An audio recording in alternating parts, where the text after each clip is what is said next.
વીછી કરેલું પેશન્ટ બોડિયા ગામનું આવેલું હતું, જેમાં કંઈ ગભરાવા જેવું હોતું નથી. અમે જનરલી એ પેશન્ટને ઝનઝનાટી જેવું થતું હતું અને બળતરા જેવું થતું હતું, તો અમે એમને લિગ્નોકેન જેલ આપેલું હતું અને દુખાવા માટે એક ઇન્જેક્શન PCM આપેલું હતું.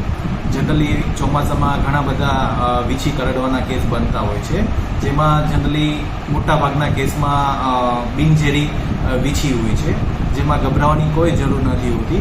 સમયસર એકવાર ડૉક્ટર પાસે આવીને આપણે વાઇટલી હૃદયના ધબકારા છે, ઓક્સિજન લેવલ છે, BP છે, એ બધું આપણે ચેક કરાવી લેવું જોઈએ અને ડૉક્ટર દ્વારા દુખાવાનું ઇન્જેક્શન છે, લિગ્નોકેન જેલ છે, એપ્લાય કરતા હોય છે, એ લગાવવાનું હોય છે. એમના સિવાય આપણે 24 કલાક માટે એ દર્દીને ઓબ્ઝર્વેશનમાં રાખવાનું જનરલી હોય છે કે ઘણા કેસમાં વીછી જે છે એ શરૂઆતના સમયમાં આપણને એવું લાગતું હોય કે બિનઝેરી હશે અને લક્ષણો દેખાતા ના હોય, પરંતુ થોડા સમય પછી 5 કલાક 10 કલાક પછી લક્ષણો ઝેરી પ્રમાણે જોવા મળે એવું બની બી શકે.